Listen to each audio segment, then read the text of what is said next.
Regresamos a esta primera edición de Radio Análisis. Son las 8 de la mañana con 34 minutos en esta jornada de día miércoles 18 de diciembre del año 2024. Y estamos ya en contacto con nuestros invitados e invitadas para este panel de conversación que tenemos durante esta jornada, porque hay varios temas interesantes de los cuales conversar. Saludamos en primer lugar a la doctora en Ciencias Políticas e investigadora asociada del Centro del Pensamiento Nodo 21, Natalie Rojas. Natalie, ¿qué tal? Buenos días, bienvenida acá a la radio. Hola, buenos días. Muchas gracias por la invitación. No, gracias a ti por estar con nosotros y también al abogado, subdirector de Faro UDD y profesor de regulación económica de esta Casa de Estudios, la Universidad del Desarrollo, John Enríquez. John, bienvenido de nuevo a la radio también. Hola, ¿cómo están? Muchísimas gracias por la invitación y aprovecho de saludar también especialmente a Natalie Rojas, con quien no había compartido en paneles previos.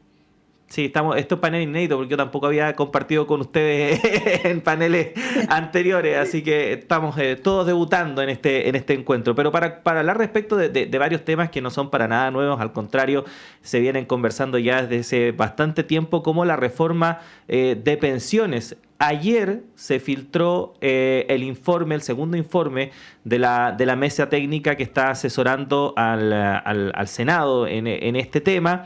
Y si bien aborda muchos aspectos, quizás es lo que ha generado más debate, más conversación durante el último tiempo, que es cómo se va a repartir este 6% de cotización adicional, si es que se reparte finalmente, habría entregado algunas luces, principalmente respecto de este componente o esta compensación que se buscaría crear para mujeres, que se calcula aproximadamente en un 0,5%, que es algo que también se había esbozado, podía ser una suerte de acuerdo a nivel político que permita destrabar esta reforma. En ese sentido, te quería preguntar en primer lugar, Natalie, respecto de, más allá de la filtración que se conoció durante la jornada de ayer, que según lo que dijo el senador Coloma es eso, es una filtración, todavía no han recibido el informe oficial, el informe completo, ya estaría dando luces, ¿no?, respecto de ciertos aspectos que hasta ahora han sido nudos y que podrían destrabar esta conversación. Ahora, que eso derive en un acuerdo ya es otra cosa. ¿Cómo lo ves tú, Natalie? Sí, o sea, hay que poner en el encuadre de la discusión el tema, más allá de los nudos, el tema de lo que está necesitando el día de hoy la ciudadanía, ¿no? Es decir, el cómo, más allá de, no solo en este tema, también cuando nos ponemos a hablar, por ejemplo, de una reforma al sistema político o cuando se habla de más seguridad, por ejemplo, es la ciudadanía la que habla y la que dice que necesita ciertas mejoras concretas en su calidad de vida para poder seguir avanzando. Y para mejorar, ¿cierto?, todas estas últimas percepciones a raíz de los últimos, por ejemplo, el informe del PNUD, sobre las sensaciones de inseguridad, porque tener mejores pensiones también es avanzar, por ejemplo, en temas de seguridad. En ese sentido, otro de los aspectos que nos señalaba ese informe es el que la ciudadanía quiere que los políticos o la gente, las élites, se pongan de acuerdo.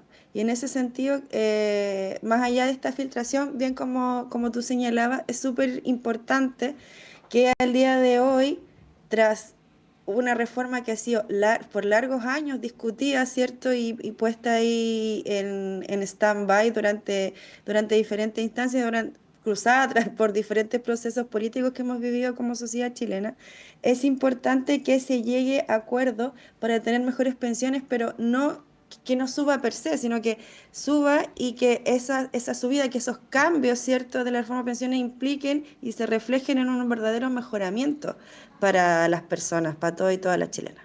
Uh-huh. John, ¿cómo ves tú esto? A ver, yo en principio hace 3 meses, si me lo hubiesen preguntado, yo hubiese creído que iba a ser muy difícil que se llegue a un acuerdo en materia de pensiones, pues justamente por la composición de nuestro sistema político, porque parecía que en principio habían posiciones irreconciliables cuando uno veía la posición original del presidente Boric y también de su coalición, y por otro lado veía el fortalecimiento también de la posición que planteaba que el 6% de la cotización individual o cualquier incremento al pilar contributivo se vaya 100% a capitalización individual, que tuvo su punto máximo o apogeo justamente después del plebiscito de la Convención Constitucional.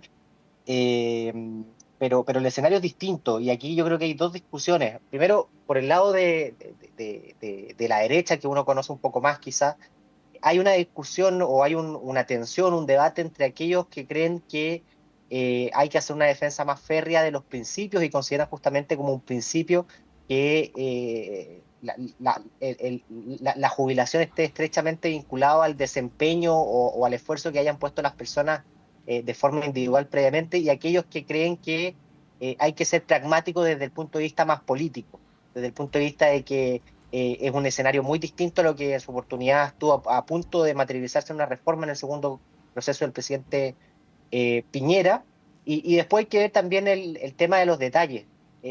La reforma es mucho más que el aumento de la cotización individual y el destino del eventual 6%. Yo tengo muchas dudas respecto a esta capitalización individual con un enfoque intergeneracional, este famoso préstamo. Me parece bien que la Comisión Técnica haya desechado la idea del bono cuidado, que era muy difícil de, de diseñar, y al mismo tiempo iban a haber muchas presiones desde el punto de vista fiscal en el mediano y largo plazo por todas las consideraciones que ya sabemos. Tengo dudas con el bono mujer, pero hay otras cosas que son bien relevantes también. Habían formas o sea, hay una idea también de modificar o crear una licitación de afiliados antiguos. Hoy día hay una licitación de afiliados nuevos. No se ve evidente de que los cambios en las licitaciones de los afiliados antiguos vaya a tener un mayor retorno en materia de rentabilidad, que es lo que se busca. Entonces, todavía hay más preguntas que respuestas. Justamente uno esperaba encontrar parte de las respuestas en el informe de la mesa técnica que salió ayer extraoficialmente, pero al parecer tampoco es que sea el final de los finales, y tampoco es que esté 100% plasmado en el acuerdo entre los senadores. Entonces, yo creo que lo prudente es esperar las definiciones de la política. Pareciera que la técnica ya hizo su trabajo, y ahí justamente juzgar si es que la reforma va a generar los efectos que se buscan, y si de alguna u otra forma va a poner fin a este debate que es un debate que se venía arrastrando ya desde la Comisión Marcelo en su oportunidad y posteriormente la Comisión Bravo.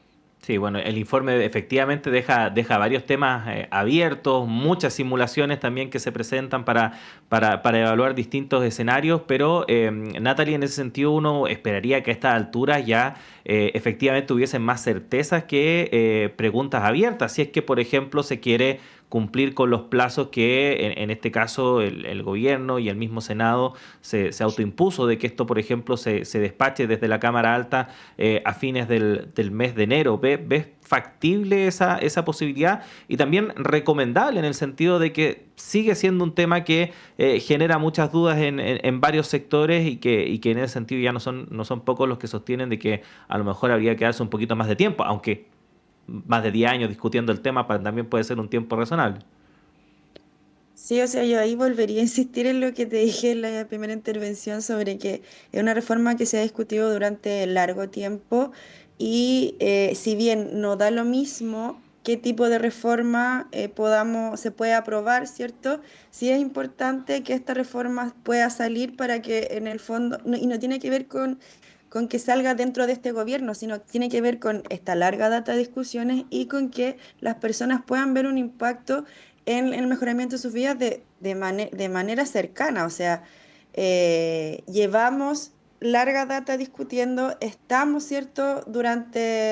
Estamos generándole a la población durante mucho tiempo, prolongando esa sensación de que la política no resuelve, que la política solo va poniendo trabas, y en el fondo eso es súper dañino para nuestra democracia, ¿ya? O sea, estamos en un momento en donde la sociedad chilena, me habla mi mamá que me está mirando, estamos viviendo en un momento en que la sociedad chilena, ¿cierto? Necesita cambios concretos. ¿Qué decía el informe del PNUD?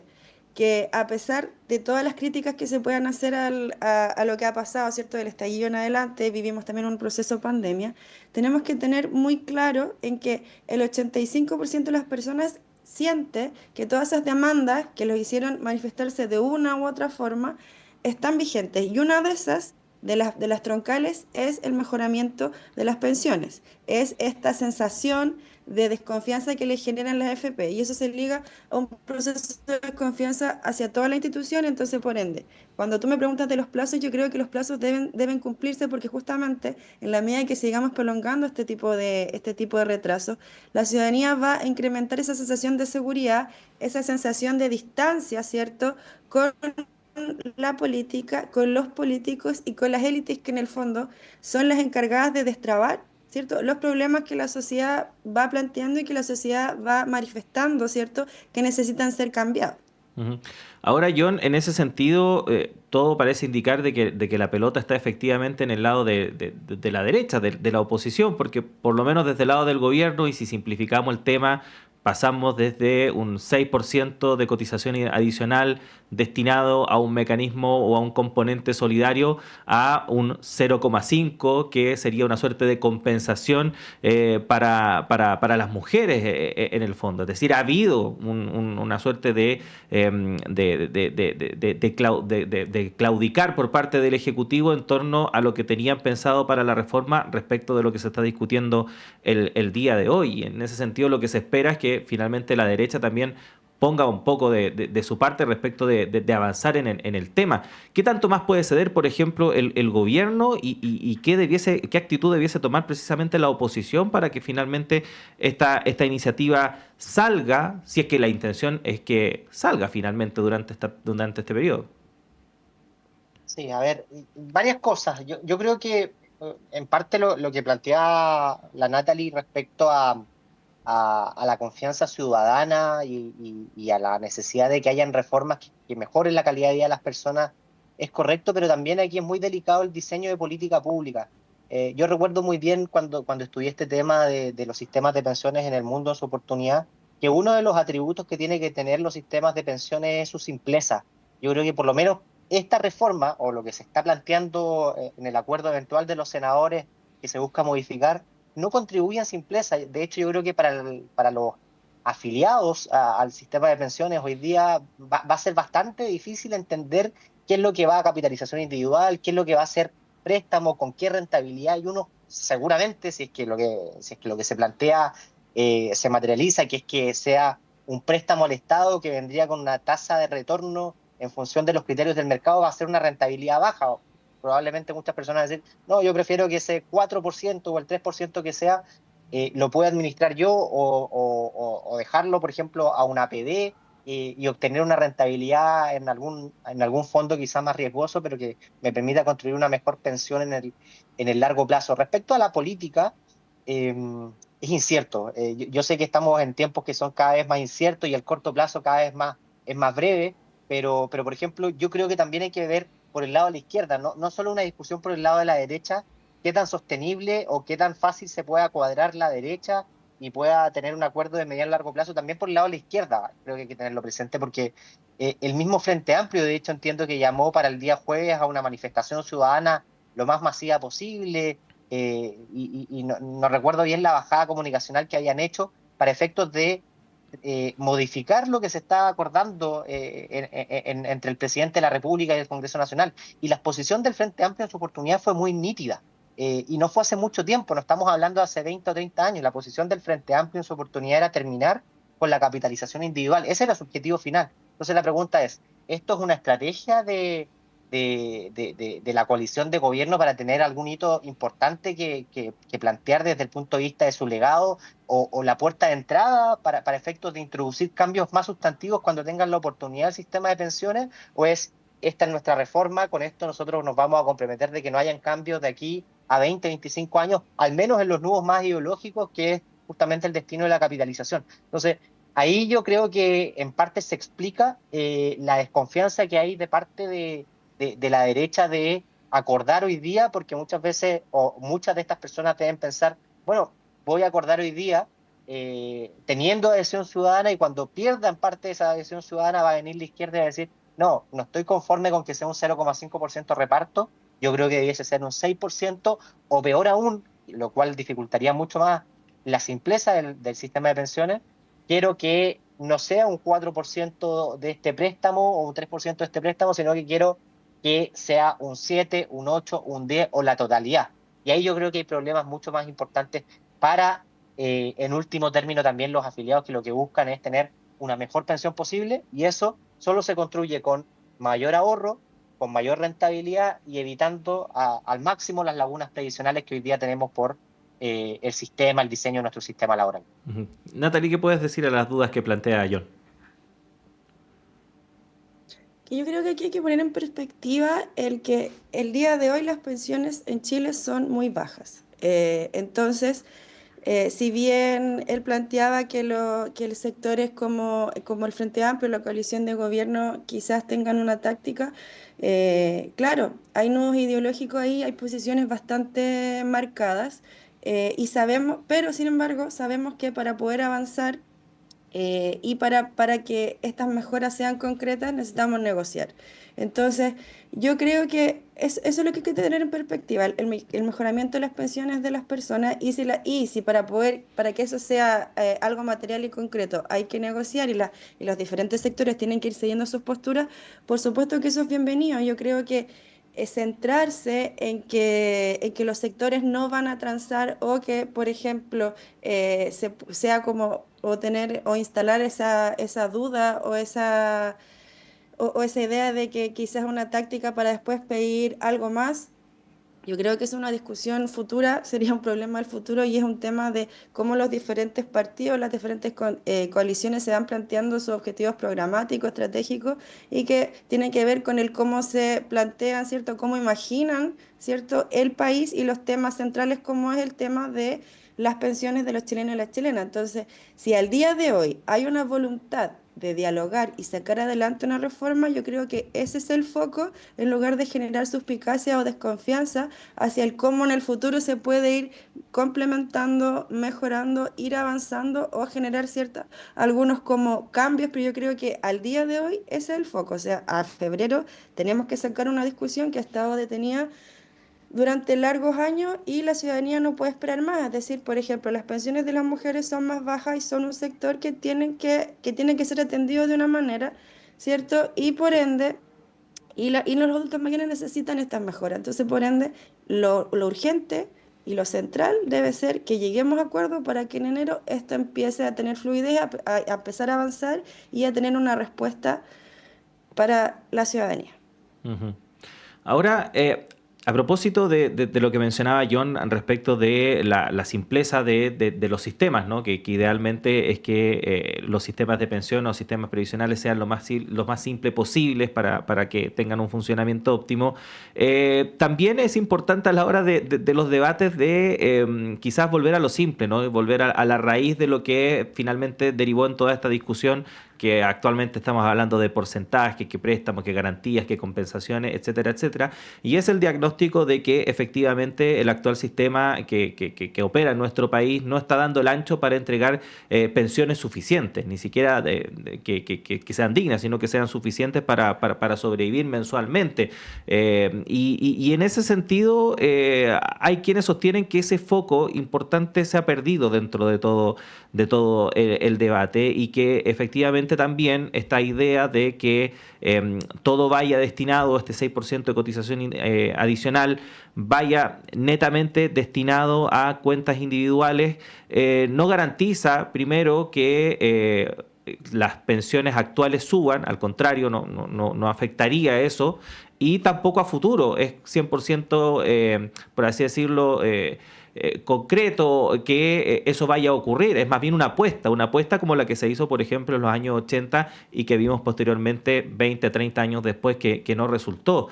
Y si bien se han incorporado otros mecanismos vía el Estado también tiene sus limitaciones y no va a poder cubrir las necesidades que son cada vez mayores en esta materia. En ese sentido, John, insistir netamente en un solo camino, en este caso, que sería las cuentas individuales. ¿Por qué? ¿Por qué se insiste en eso si al parecer todo da a entender de que no sería lo correcto en el fondo? A ver, cuando uno diseña una política pública trata de conseguir los objetivos teniendo las menores externalidades negativas posibles.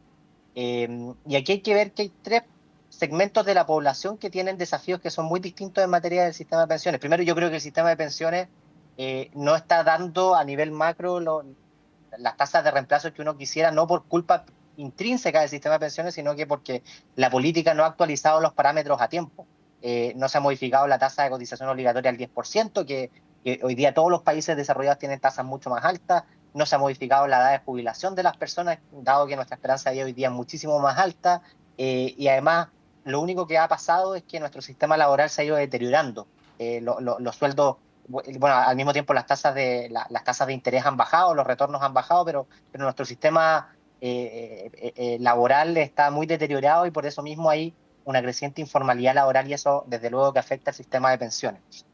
Pero a lo que iba respecto a los tres segmentos de población que hay que abordar es, bueno, primero están las personas más vulnerables y hoy día ese problema está entre comillas resuelto porque existe la pensión garantizada universal que se aprobó. Es decir, también esta reforma hay que juzgarla o hay que elaborarla teniendo presente que se creó la pensión garantizada universal, que fue un empujón importantísimo desde el punto de vista de los recursos fiscales para hacerse cargo de las pensiones de las personas que hoy día ya están jubiladas y que son especialmente vulnerables. Después hay que pensar en el segmento de la población con mayores recursos y también con mayor educación financiera, que si se fijan uno no tiene necesariamente informalidad laboral, pero como existen los topes imponibles y está el 10% y solamente se cotiza por el 10%, tampoco tienen per se necesariamente tasas de reemplazos altos, pero dado que tienen mayor educación financiera y tienen capacidad de ahorro, esas personas de forma proactiva, la mayoría de ellas, toma medidas para afrontar su jubilación, vía la inversión inmobiliaria, vía la inversión en el mercado de capitales, etcétera, etcétera. Entonces, ese segmento de la población tampoco hoy día tiene problemas. Está la PBB, por ejemplo, la PBA, que lo que busca es incentivar la cotización. Pero justamente hay un problema en la clase media, y yo creo que es un deber de la política pública también abordar las dificultades de la clase media, y para eso hay distintos mecanismos. Un mecanismo que hoy día se plantea para los actuales jubilados justamente es el tema de la compensación hombre-mujeres, el bono tabla que se le llama, y también la garantía. Pero yo creo que esos mecanismos, sin ser per se perniciosos o generar eh, externalidades no deseadas, hay otros mecanismos que pueden ser mejores, que justamente es que esas necesidades se cubran con impuestos generales. Yo creo que genera muchas menos distorsiones. A mí me gustaría tener un pilar contributivo que sea 100% de capitalización individual, estoy pensando en el escenario ideal, donde no se lesionen los incentivos a trabajar de forma formal y en la medida que existan justamente estas dificultades para la clase media y para las personas más vulnerables, haya allí una inyección de recursos por parte del fisco proveniente de los ingresos generales del fisco que provienen de los tributos o de las utilidades de las empresas del Estado. Entonces, yo creo que aquí no hay tanta discusión respecto a los objetivos, sino que hay mucha discusión respecto a los instrumentos. Y ahí es donde, de nuevo, para poder juzgar efectivamente si es que la reforma que eventualmente se apruebe va a ser adecuada o no, falta muchísima información todavía porque hay algunos supuestos con los que se han construido los informes de la mesa técnica, pero en definitiva va a ser la política la que marque las reglas del juego y diga esto va a capitalización individual, con préstamo o sin préstamo, esto va a el famoso bono o esto va a la garantía, para ver de qué manera se impacta el mercado laboral y en definitiva si suben o no las pensiones de las personas hoy día jubiladas y cuánto podría subir las pensiones de las personas que hoy día que forman parte del mercado del trabajo. Es un tema desafiante, pero yo creo que por lo menos lo único que tenemos que tener presente hoy día es que un sistema de reparto, porque una cosa es odiar o tener muchas críticas respecto a los criterios que pueden haber detrás de los sistemas de capitalización individual. Yo la verdad es que comparto la lógica que hay detrás de ello y creo que es justo además, pero otra cosa es creer que hay que avanzar simplemente hacia un sistema de reparto donde Chile, la verdad, por razones demográficas no va a poder cumplir, no va a estar a la altura de los desafíos porque hoy día hay muy pocos jóvenes y muchas personas mayores y va a ser esa población la que va a crecer y no los jóvenes, en definitiva. Entonces, es un tema complejo y de nuevo yo creo que hay que esperar para poder juzgar justamente y que haya mayor transparencia también respecto a los supuestos que se están acordando para tomar las decisiones. Ujú. Natalie, hay quienes en el oficialismo, no públicamente, pero sí al interior, comentan que no es una buena reforma la que se está discutiendo en el Senado, ni que pueda ser aprobada, y que en ese sentido no sería descabellado pensar en no avanzar derechamente con lo que actualmente se está discutiendo y patear esta discusión nuevamente hacia otra administración. ¿Cómo lo ves tú, tomando en cuenta que efectivamente ceder tanto para parte de las bases del oficialismo no sería lo correcto finalmente? Sí, o sea, yo creo que parte del legislar, entendiendo toda el amplio espectro de partidos y de posturas que componen nuestro sistema político, es el tema de llegar a acuerdos, y en ese ceder, en ese ir cediendo, ir avanzando. Por supuesto que van a haber segmentos incluso el oficialismo, que sientan que esto no es suficiente. Eso por supuesto se da y es parte del juego democrático, ¿ya? Eh, Sin embargo, yo creo que ahí es donde nuevamente vuelve al objetivo, que es el mejorar las pensiones de las personas, al que debe estar en la centralidad. O sea, sabemos que esta reforma de pensiones, o sea, que ya al hablar de pensiones es un tema profundamente ideológico, es una piedra de tope, ¿ya? Porque uno de los pilares de nuestro sistema actual. O sea, es como cuando se quiere plantear, por ejemplo, que la solidaridad, ¿cierto?, sea el motor de esta reforma. Por supuesto que va a generar chispas, va a generar roces con otros sectores que no creen, ¿cierto?, o que postulan abiertamente, que sienten que las pensiones deberían ir por otro camino, porque ideológicamente, ¿cierto?, comulgan con otro tipo, ¿cierto?, de organización de esto mismo. O sea, ahora John, por ejemplo, nos planteaba los problemas de un sistema en donde el motor de la fuerza trabajadora, que es más joven, sea, ¿cierto?, el que genere, como dice otro sector, este préstamo. Pero sin embargo hay evidencia empírica que hay otros países en donde esto funciona. Claro que el tema del envejecimiento de la población es una realidad que empieza a ser discutida. O sea, eso pasa, no pasa solo en Chile, pasa en todo el mundo, pero sin embargo, eh, basta con mirar otros países donde, por ejemplo, los sistemas basados en la solidaridad sí funcionan. Por ejemplo, España, ¿ya? En donde es la fuerza trabajadora la que genera, ¿cierto?, esta base para el mejoramiento de las pensiones de otras personas. Así que es El, importante entonces volver al centro, en que el mejoramiento de las pensiones tiene que ser el objetivo, y que, claro, más allá de que sea un acuerdo imperfecto, tenemos que tener claro que al buscar que estén de acuerdo todos los sectores y que todos vayan cediendo un poco, por supuesto que al dar y quitar, no todos van a quedar suficientemente satisfechas con este tipo de reformas, por supuesto. O sea, eso es una realidad y es parte del ejercicio de la política. Ujú. Yo quería decir algo, pero cortito porque nos tenemos que ir a pausa. sí, no, muy breve, que justamente el ejemplo de España es el que todos debiésemos tener presente, porque el ejemplo de España está quebrado el sistema de pensiones español. Probablemente uno de los tres grandes problemas que tiene hoy día España es cómo financiar su sistema de pensiones, y es un desafío que han tenido todos los gobiernos para modificarlo, y se han encontrado también con dificultades desde el punto de vista ciudadano para hacer reformas, pero el sistema de España hoy día está quebrado y las arcas fiscales muy presionadas por ello. Ujú. Bueno, sin duda alguna, este tema va a seguir dando que hablar de aquí por lo menos hasta fin de enero, que supuestamente que debería quedar resuelto si es que avanza o no en el Senado antes del receso legislativo. Tenemos que hacer una pausa en esta primera edición de Radio Análisis. Estamos junto a John Enríquez, a Natalie Rojas, conversando acá en la primera edición de Radio Análisis. Regresamos en segundos.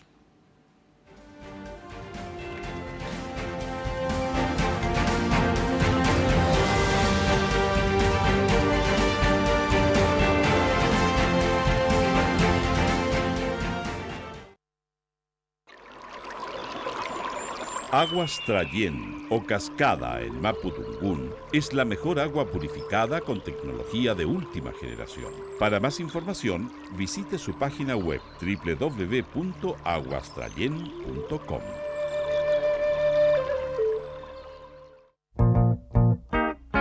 Todos los sábados a las 21 horas, Alberto Mayol, Omar Sarraz, Patricio López y Antonella Esteves se reúnen para revivir la tradición de una amable conversación entre amigos alrededor de un libro y para discutir sobre literatura y la vida misma. Radio Universidad de Chile te invita a ser parte de esta República de las Letras y compartir la pasión subjetiva y personal de cualquiera que ame los libros. Te esperamos cada sábado a las 21 horas en la República de las Letras, un clásico de Radio Universidad de Chile. Radio Universidad de Chile y la Facultad de Arquitectura y Urbanismo de la Universidad de Chile los invita a escuchar el programa Pensar Habitar. Soy el profesor Max Aguirre González de la Facultad de Arquitectura y Urbanismo de la Universidad de Chile. Quiero invitarles a oír todos los viernes a las 11 de la mañana el programa Pensar Habitar. Un espacio de opinión, entrevistas y destacados invitados. Pensar Habitar es patrocinado por la Facultad de Arquitectura y Urbanismo de la Universidad de Chile. Todos los viernes a las 11 horas en la radio que piensa.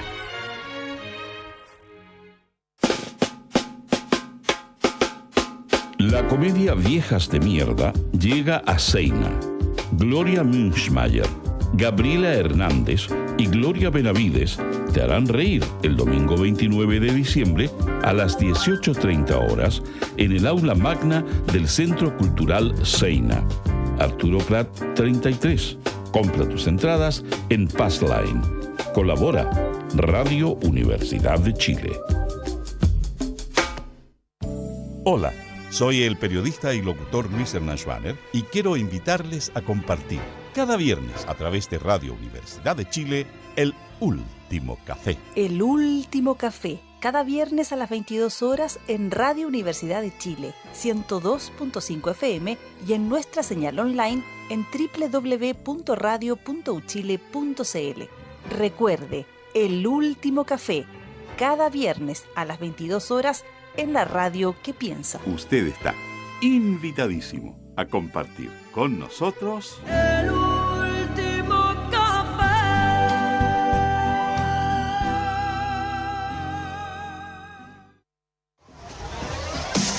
Soy el profesor Santiago Schuster y quiero invitarlos todos los miércoles a escuchar el programa Derecho al Aire, el programa de la Facultad de Derecho de la Universidad de Chile, con el que queremos desde el derecho conversar y analizar distintos temas de interés. Derecho al Aire, todos los miércoles a las 18 horas en el 102.5 FM y en radio.uchile.cl.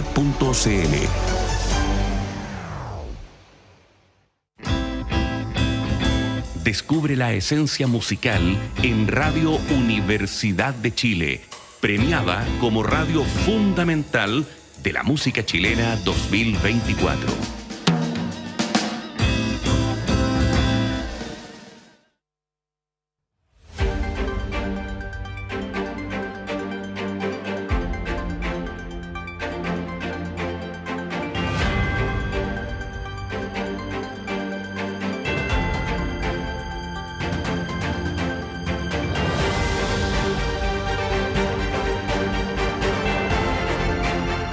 Regresamos a esta primera edición de Radio Análisis cuando son las 9 de la mañana con 7 minutos. Estamos en nuestro panel de conversación habitual, en esta ocasión con el abogado, subdirector de FARU-DD y profesor de regulación económica de la misma casa de estudios, John Enríquez, y la doctora en Ciencias Políticas e investigadora asociada del Centro de Pensamiento Nodo 21, Natalie Rojas, respecto de diversos temas, y uno que quería traer a colación ahora es el que ha marcado, por así decirlo, esta semana y que tiene que ver con el debate en torno a la migración, sobre todo a partir de lo que vimos durante esta semana, estas aglomeraciones que se dieron a las afueras del estadio Víctor Jara, con miles de ciudadanos migrantes que trataban de confundidos, porque al final se explicó que no era ese el propósito, pero de tratar de iniciar un proceso de regularización en nuestro país de su situación migratoria con esta suerte de enrolamiento. Luego se aclaró de que el enrolamiento es para otra cosa y no necesariamente para comenzar este proceso, pero se reabrió el debate respecto de esta disyuntiva, ¿no? ¿Regularizar o no regularizar? Esa es la cuestión, como diría Shakespeare, ¿no? ¿Qué podemos decir al respecto, John? Porque efectivamente estamos como una suerte de zapato chino, porque hay quienes dicen que regularizar podría traer algunos perjuicios, como por ejemplo este supuesto efecto llamado, pero no regularizar también conlleva una serie de perjuicios en términos de seguridad, de trabajo, en fin, educación, etcétera, una serie de otros factores. ¿Cómo lo estás viendo tú? Complejo, muy complejo el tema. La verdad es que a mí me parece una mala medida la que se tomó, porque aquí lo que se hace es que el 100% de las personas que se está regularizando o que se está empadronando son personas que no ingresaron por las vías habilitadas. Entonces, como señal, justamente se da lo que planteas tú, que al parecer da lo mismo si uno ingresa de forma legal o ilegal, igualmente el Estado de Chile estaría dando esta señal de regularizar a personas que no entraron por como corresponde. Entonces, y eso a mí me parece súper problemático desde el punto de vista de los incentivos.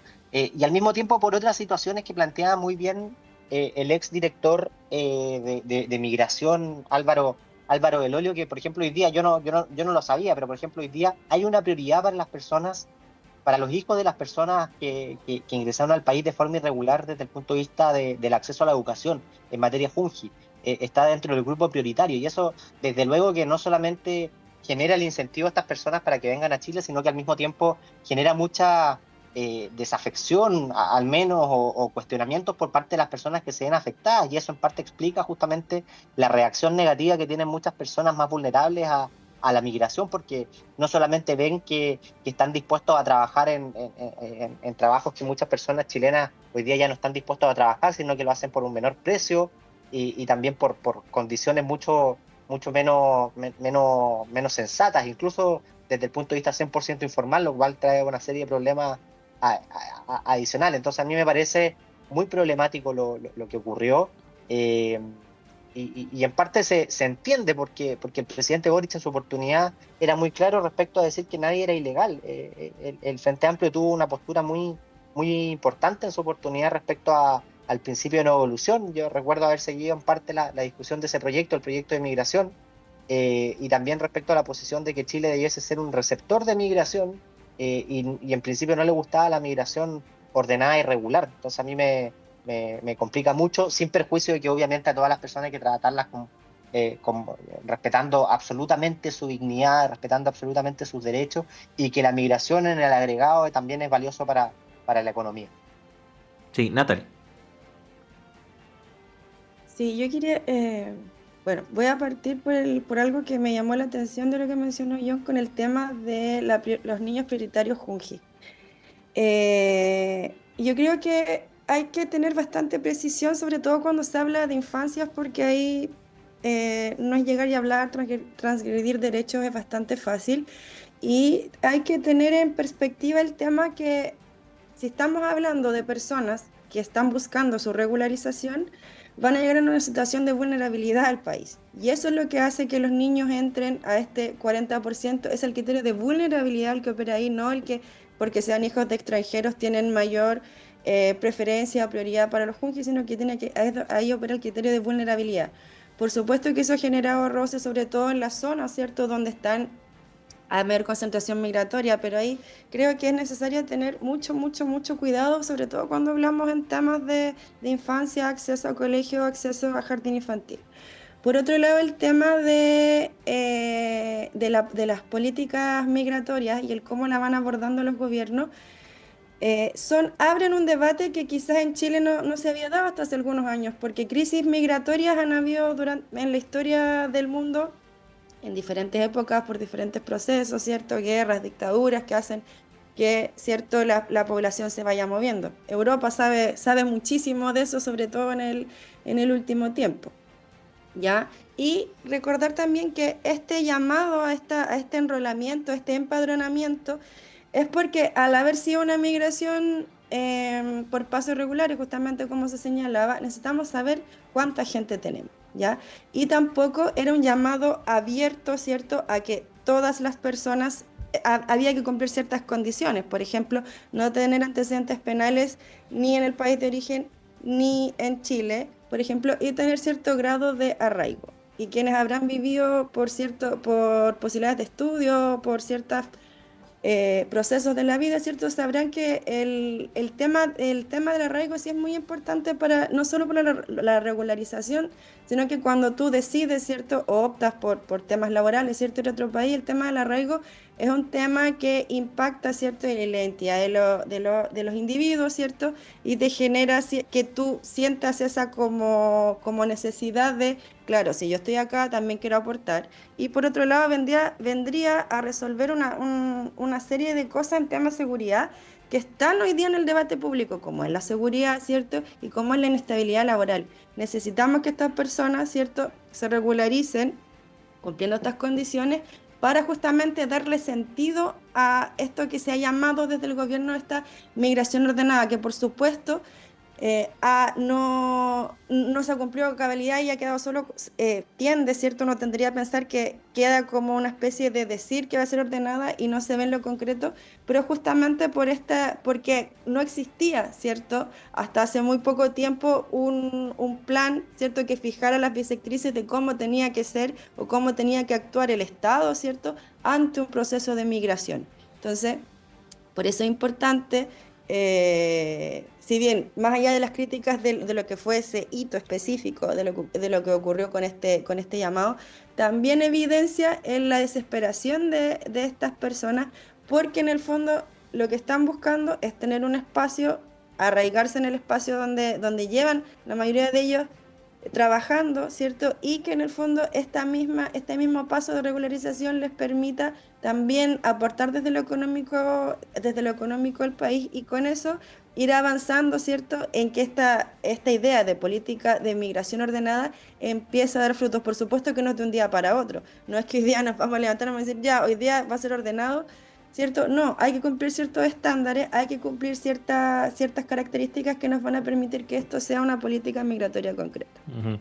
Ahora, John, a propósito de lo que mencionaba Natalie, ayer el subsecretario del Interior, Luis Cordero, estaba o explicaba una cosa muy similar, en el sentido de que no el 100% de estas personas que se empadronaron van a ser o podrían ser regularizadas, que se van a establecer ciertos criterios, que efectivamente se va a hacer una distinción respecto de aquellos ciudadanos migrantes que den, por así decirlo, garantías de que van a ser un aporte a la sociedad y no un perjuicio, como por ejemplo puede ser personas que lleguen acá a delinquir o a establecer nexos entre el crimen organizado y el narcotráfico.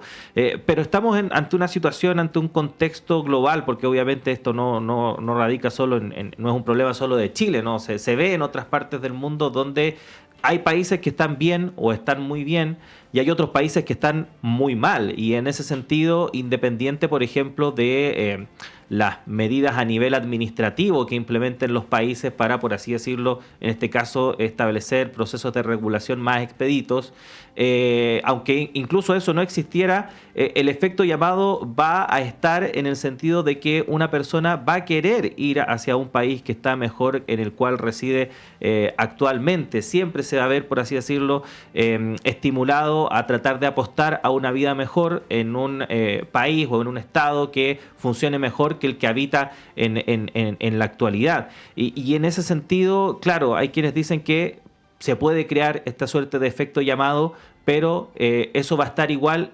independiente de lo que haga a nivel administrativo, y por lo mismo mejor enfoquémonos en regularizar y establecer bien qué ciudadanos, por así decirlo, van a hacer un aporte de los que no. ¿Cómo lo ves tú en ese sentido? Porque efectivamente, como mencionábamos al inicio, hay pros y contras por uno y otro lado. Sí, es súper importante las señales que da el Estado, porque en último término lo que diga una autoridad está hablando a nombre del Estado, y justamente esas señales las interpretan para bien o para mal las personas que están en otros países también para efectos de tomar sus propias decisiones. Lo primero, yo creo que yo sigo creyendo que es inconveniente lo que ocurrió, sigo creyendo que genera el efecto llamado, y pregunto, por ejemplo, a quienes nos escuchan si mañana la principal autoridad encargada de asuntos migratorios de Suiza hace un anuncio diciendo que todas las personas que vayan con un ticket de turista o que ingresen caminando a Suiza pueden quedarse en Suiza en la medida que sean un aporte para el país. Lo más probable es que muchas personas tomen la decisión por los sueldos, por la calidad de vida que hay en Suiza de ir. Pero y eso va a generar un problema para Suiza, porque justamente los países deben tener el derecho de determinar qué tipo de política migratoria quieren y si sus servicios públicos, por ejemplo, están preparados para soportar el aumento en la demanda de esos servicios. Y esas cuestiones yo creo que el gobierno, o en este caso en particular las autoridades, no lo tienen presente. Yo entiendo que hay personas que vienen a buscar mejores oportunidades laborales. Obviamente, y creo que esto también el Ejecutivo debiese tenerlo presente, las personas que se van a enrolar son aquellas personas que buscan mejorar su calidad de vida, y los delincuentes no se van a enrolar porque mientras más bajo perfil puedan estar, mientras más en la clandestinidad puedan estar, mejor para ellos. Sería muy raro que una persona dedicada a la delincuencia venga a Chile y trate de regularizarse. Hubo empadronados con antecedentes penales. De hecho, lo mencionó el subsecretario ayer.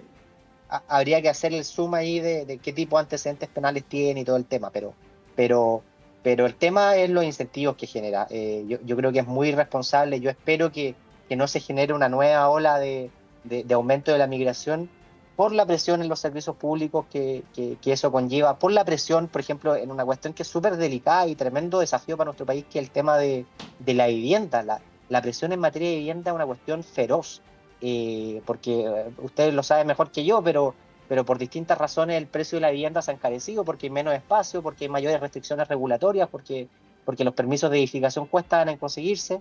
Y hay mayor demanda por vivir también en las zonas urbanas. Entonces, si a eso le sumamos un shock migratorio adicional, obviamente lo que va a ocurrir es que van a subir los precios, obviamente lo que va a ocurrir es que va a haber mayor hacinamiento, y obviamente las personas jóvenes van a tener que postergar justamente el hecho de ni siquiera de acceder a una vivienda propia, sino que de dejar la casa que habitan con su familia, porque seguramente va a ser más difícil ese acceso. Entonces, a mí la verdad es que me preocupa, y espero que sea más bien anecdótico y que el Ejecutivo pueda retomar las riendas en materia de control migratorio, porque lo primero que hay que tener claro es que las fronteras tienen que estar bien resguardadas. Si no hay fronteras bien resguardadas, cada cierto tiempo vamos a vernos enfrentados a esta pregunta difícil, incómoda, de si regularizamos a las personas que quieren trabajar o no las regularizamos. Ahora, respecto de eso, Natalie, de que efectivamente hay una suerte de cuestionamiento crítica al gobierno respecto de que, claro, se está incentivando este proceso de regularización, pero sin tomar en cuenta estos factores que mencionaba John, la capacidad que tiene nuestro servicio, nuestros sistemas educacionales, de salud, etcétera, etcétera, para poder absorber a esta población.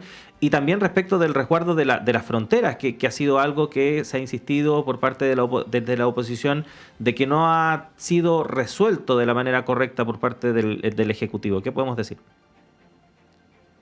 Sí, o sea, a mí me gustaría partir por la necesidad de no caricaturizar el tema de los sistemas migratorios. Ya, a propósito de este como paralelismo con Suiza, ¿no? Yo creo que este es un problema, y Chile no es el único país de América Latina que está viviendo el tema, es el de los que más, ¿no? Porque cumplimos una serie de condiciones económicas, ¿cierto? Etcétera, etcétera, etcétera. Sí, pero sin embargo, estamos ante un problema migratorio en donde no es solo Chile el que no lo ha podido sostener porque no estábamos preparados, y como dije anteriormente, no existía una política migratoria hasta hace poco tiempo. Por otro lado, este llamado al enrolamiento no fue un llamado abierto a vengan todos. La única persona que ha hecho un llamado abierto a que se vengan a Chile fue Sebastián Piñera en el 2019. Y que más allá de que sabemos, ¿cierto?, que obviamente no se esperaba que sucediera esta crisis, este como desborde, ¿cierto?, de los servicios. Sin embargo, ese es el antecedente que tenemos de llamar así como a un llamado abierto, y eso no es lo que se ha hecho ahora. Había que cumplir ciertas condiciones, como decía, como el tener el tema del arraigo social, tener algún vínculo familiar, ¿cierto?, y no tener antecedentes penales en ninguno de los dos países. Por ende, eso igual te acota el universo, ¿cierto? Y por supuesto te habla de, en el fondo, preocuparte preocuparte o legalizar, no es un llamado abierto, porque si lo que nos preocupa el crimen organizado, tenemos otros instrumentos para poder ahí atajarlos, no sé, por ejemplo, levantar el secreto bancario y ver los vínculos. Yo creo que ahí va por otro lado. Ahora, volviendo a la pregunta, al tema de la frontera, por supuesto que eso es algo en lo que se tiene que seguir trabajando.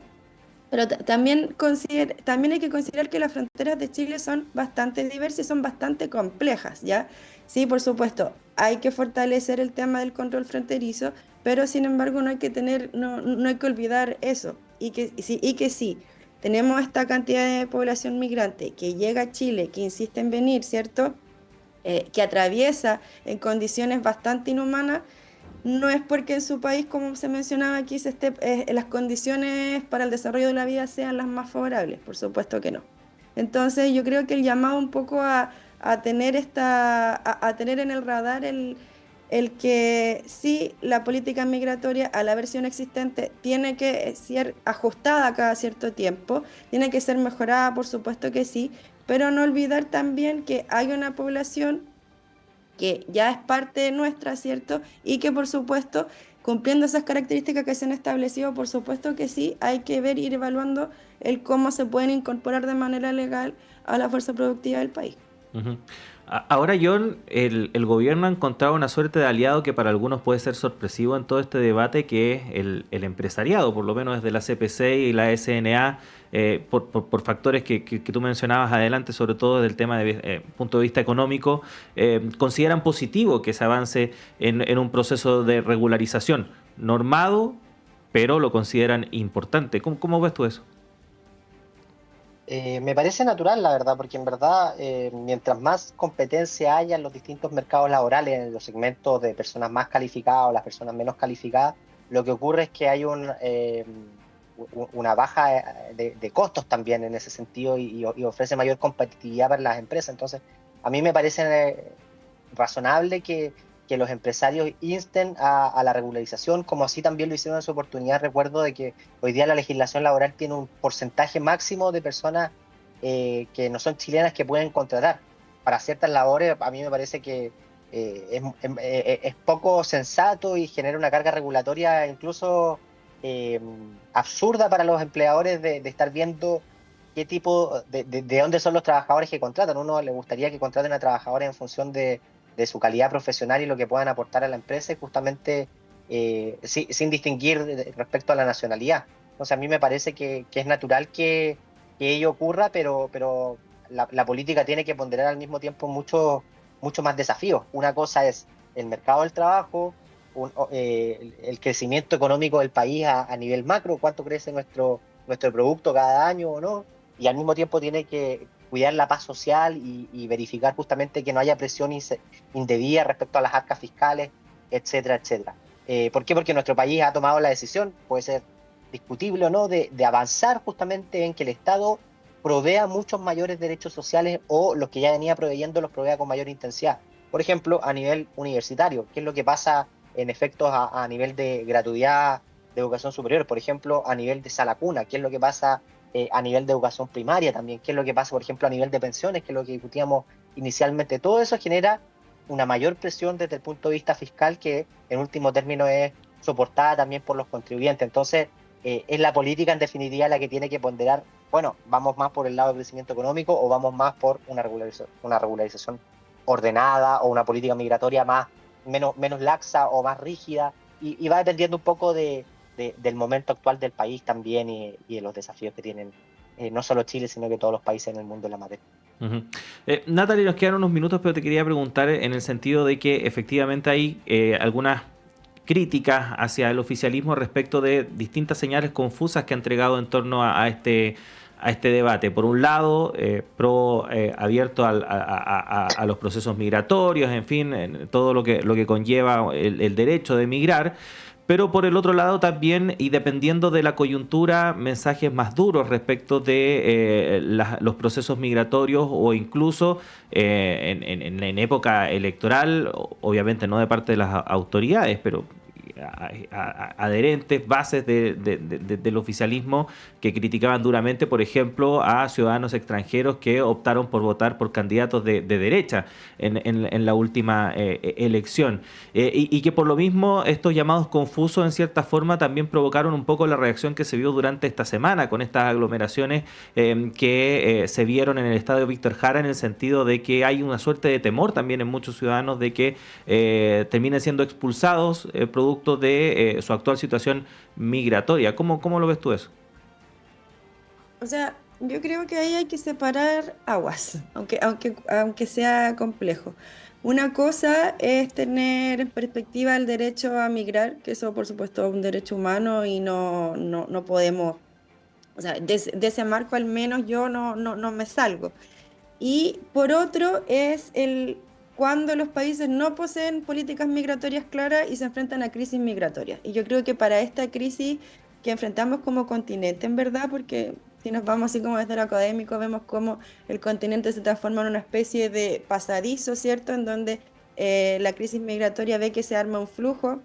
Hasta hace unos años, por ejemplo, cuando llegan los primeros migrantes haitianos, claro que fue como un choque por muchas cosas, por las culturales, ¿cierto? Sociológicamente fue bien interesante de estudiar. Pero no estábamos, como país, es efectivo que no hubo durante todos estos gobiernos no había estado en perspectiva el tema de cómo afrontar una crisis migratoria, ¿ya? Ahora, con respecto a lo que tú decías del votar, de los votos de los migrantes, sí, generalmente eso se tiende, de hecho, anoche veía un stand-up que hacían como chistes acerca decían quién es de derecha aquí, ¿no? Y siempre, claro, se asocian, ¿cierto?, a los migrantes. Sin embargo, tener en cuenta que la población con derecho a voto, para que tengas derecho a voto siendo inmigrante, tienes que cumplir una serie de características, ya como mínimo 5 años en el país. Entonces, no todas estas personas que fueron al empadronamiento significa, ¿cierto?, que vayan eso lo vamos a ver en el futuro, ¿cierto? Son cosas que se van a proyectar en el Chile de unos 5 o 10 años más. Pero al hoy en día, el porcentaje de la población migrante que vota es muy bajita y no te da vuelta una elección. Claro, se agudizan las contradicciones porque como estamos con este tema de la crisis migratoria, se generan ciertos como antagonismos, se generan problemas sociales, ¿cierto? Justamente porque los modos de vida son muy diferentes, ¿ya? Y estamos en ese proceso de aprender a convivir, de medio sincrético, ¿no?